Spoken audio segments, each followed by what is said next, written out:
Cześć, witajcie. Jeżeli oglądaliście moje poprzednie odcinki, to widzieliście, że przytachaliśmy sobie taki stary płotek znaleziony gdzieś pod garażem i oddzieliłam po prostu te elementy, które wymagają naprawienia od tych, które są dobre i nie trzeba tutaj większej tutaj pracy włożyć, oprócz tego, żeby wyczyścić i pomalować. A wymyśliliśmy sobie dzisiaj, że z tych połamanych części zrobimy domek dla jeża. Zapraszam Was do oglądania, jak nam to wyszło. Dzisiaj część pierwsza. Na koniec filmu z kolei pokażę Wam, jak wyczyścić etykietki, te plastikowe, takie etykietki używane w ogrodzie. Najprostsza metoda, jaką do tej pory wymyśliłam. A więc, kochani, zaczęliśmy sobie tutaj od wymierzenia naszych elementów, tak żeby zobaczyć, jakie te ścianki miałyby być długie tego domku. I tutaj policzyliśmy sobie po prostu ilość elementów, które są na tym płotku i Howard przycina do odpowiedniej długości jedną ze ścianek. Ponieważ ten płotek jest dosyć niski, dlatego pomyśleliśmy, że będziemy robić po prostu podwójną ściankę, nakładać jeden płotek na drugi. Elementy tego płotka u góry one są lekko wyżłobione, ale spód jest płaski, także mogliśmy po prostu pozwolić sobie na to, żeby te płotki razem złączyć tym płaskim elementem razem. No i troszeczkę nam zeszło tutaj na to, żeby po prostu oddzielić te niepotrzebne części. Czasami w tych płotkach były gwoździe i to też trzeba było brać pod uwagę, żeby tak obciąć, aby tam się nam nic nie połamało i żebyśmy mieli tyle, ile nam tego płotku trzeba. Tutaj sobie po prostu liczymy elementy i Howard przycina. Cięliśmy ten płotek dosyć wcześnie rano, chyba około 9, o ile się nie mylę. No i dzisiaj było dosyć zimno i dlatego jesteśmy ubrani cieplusieńko, ale się śmiałam, ponieważ jak Howard ciął te wszystkie elementy tego płotka, to no, mówił, że robiło mu się dosyć ciepło. Także no w sumie mi też. Słonko, jak widzicie, świeci tam po prawej stronie ekranu, ale no my jesteśmy pod daszkiem, także ta pogoda no była może i dosyć jasno było, ale niestety chłodno. I tak tutaj przycinamy dalej ten płotek, oddzielamy elementy. I tak mamy tutaj, słuchajcie, przygotowane pod pierwszą ściankę. Tutaj składam następną ściankę, przypatrzę, jakby to miało wyglądać, jakby mamy to złączyć i tutaj coś mi się elementy nie zgadzały. Okazało się, że niektóre płotki mają szersze te beleczki niż te inne, dlatego musieliśmy sobie jeszcze raz dociąć, domierzyć po prostu tak, żeby nam się zgadzały. I przyciąć kolejny element do tej ścianki bocznej, krótszej.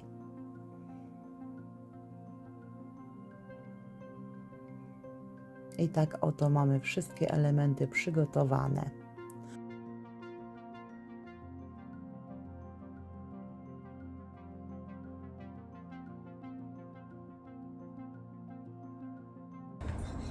Zużywamy wszystko, co znajdujemy, żeby przyłączyć te ścianki naszego domku, żeby się trzymał.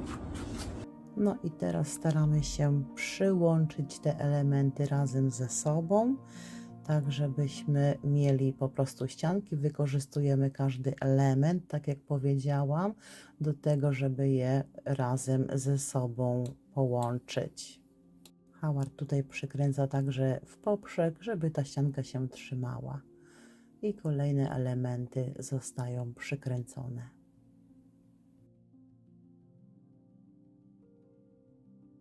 Teraz z kolei ja wzięłam się za piłowanie i to będzie część do przodu domku, tu gdzie będzie wejście dla jeża. Dawno nie miałam chyba, dawno nie miałam, słuchajcie, piły w ręku i no, pojedynkę oczywiście też wszystko lata biega i skacze i nie było to dosyć łatwe, ale udało mi się i nawet postanowiłam, że sama sobie przykręcę tutaj element tego właśnie wejścia jedno z drugim i hałat robi jedną część, ja robię drugą. Drzewo, no, różny rodzaj drzewa, niektóre są wysuszone, musimy uważać, żeby nie pękało za bardzo i żeby się wszystko razem trzymało. Także mamy tutaj podział ról i jedna osoba robi jedno, druga drugie. Howard czeka chyba na wkrętarkę, o ile się nie mylę. Tak, dokładnie tutaj na wkrętarkę czekał. Także musimy się dzielić, ale jak widzicie, dajemy razem radę.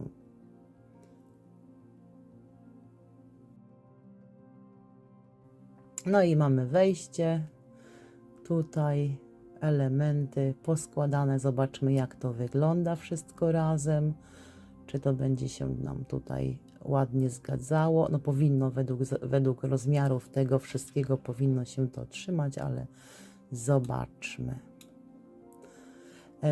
Po przymierzeniu ścianek odcinamy te fragmenty, które wystają z tych naszych ścianek, tak żebyśmy mogli je razem połączyć. Zostawiliśmy je na początku, bo nie byliśmy pewni, jak je przyłączymy, no ale jak widać, wystarczy tutaj nam.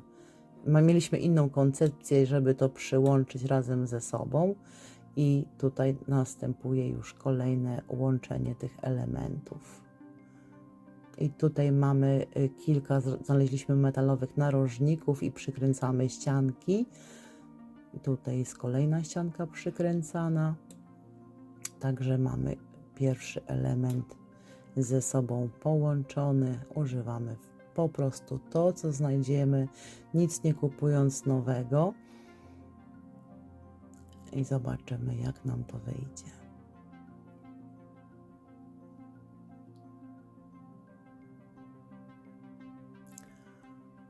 Troszkę biegania i latania, przykładania, sprawdzania, jak to będzie się trzymało. Jak nie możemy pomóc wiertarką sobie, to młotek też się przydaje, żeby wyrównać.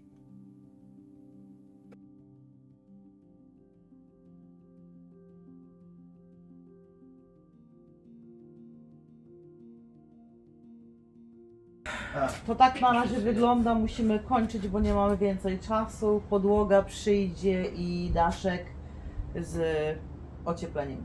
I będziemy ocieplać te ścianki wewnątrz.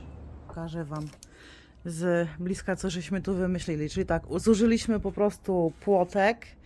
On ma przestrzeń, nie martwcie się tym. Tutaj, gdzie mamy te deszczułki wpięte, po prostu tu przyjdzie izolacja. Mam nadzieję, że naturalna. Wykorzystujemy każdy element, jaki znaleźliśmy po prostu kiedyś z czegoś tam. Tak jak tutaj na przykład łączniki przyjdą. A na podłogę zużyjemy te stare deski. Ja je za niedługo oczyszczę i one po prostu będą zbite jako podłoga naturalna, bo tutaj nic nie jest niczym wypaćkane. No i musimy pomyśleć o dachu. Mamy papę mamy na wierzch, to na pewno w garażu jest, a zobaczymy, jaki materiał zużyjemy na daszek. Także tutaj będzie przejście, no i oczywiście też musimy zrobić im tutaj korytarzyk, tak jak tu jest wejście, to tu będzie po prostu korytarzyk zamknięty, żeby było mniejsze wejście do tej części sypialnianej. Powkręcałam tutaj te narożniki i teraz przystąpię do załatania tutaj dziur i mam tutaj po prostu te elementy z płotka i myślę, że to tutaj z takim jakby ołówkiem postawię tu u góry, a tą drugą część na płasko też tutaj, także tu mi to tutaj zasłonię po prostu tą pierwszą część i tutaj przy wejściu, gdzie jest wejście, tu boczkiem też po prostu kolejny element nabiję. Nie wiem, czy widać, o tak, tutaj nabiję z tej strony i będzie tutaj takie też wykończenie. I tutaj już sobie wkręcam, słuchajcie, te wolniejsze elementy, tak żeby zakryć te narożniki, które miały taką pustą przestrzeń. jedną i drugą część.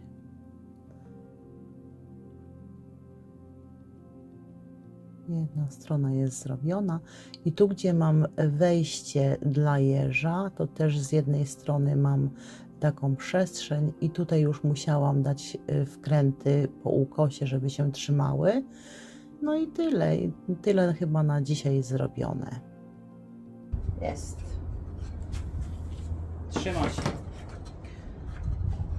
Teraz czekam na narożniki. Howard pojechał do miasta, także tutaj te narożniki jeszcze przyjdą i wzmocnią tą dolną część. A podłoga, ją po prostu trzeba będzie wyczyścić i zmontować w ten sposób. Tam mierzyliśmy, wszystkie deseczki trzeba wykorzystać. Tak. Zbić, wyczyścić. Nie byłabym sobą, jakbym nie spróbowała. Chociaż tutaj górą tylko na razie spróbuję. Patrzcie, i to będzie nasza podłoga. Dobra. No dobrze, kochani. A tutaj mam swoje etykietki, które nie są zbyt czyste. Ja do moich etykietek plastikowych używam głównie miękkiego ołówka. No chyba, że nie mogę znaleźć jakiegoś innego, to używam jakiegokolwiek mam. I dlatego, jak używam ołówek, to zauważyłam, że znacznie szybciej będzie wyczyścić ten ołówek cifem. Może nie tylko cifem jako marka, słuchajcie, ale kolejnym jakimś mleczkiem. Biorę sobie na starą gąbeczkę po prostu tego cifu i trę w miejscu, gdzie jest ołówek. I przeważnie piszę z dwóch stron podczas całego sezonu i proszę bardzo, jak robię to w kuchni, przeczyszczam i mam taką czystą etykietkę. Także bardzo szybki sposób. Kiedyś próbowałam czyścić to gumką do ołówka, ale nie zdawało to rezultatu. Musiałam trzeć i trzeć. Robiły się, słuchajcie, te takie farfocle po gumce, a tutaj proszę bardzo, kilka ruchów gąbeczki z mleczkiem i mamy czyste etykietki. No i tyle, moi drodzy. Dziękuję Wam za oglądanie do końca i życzę Wam cudownego dnia.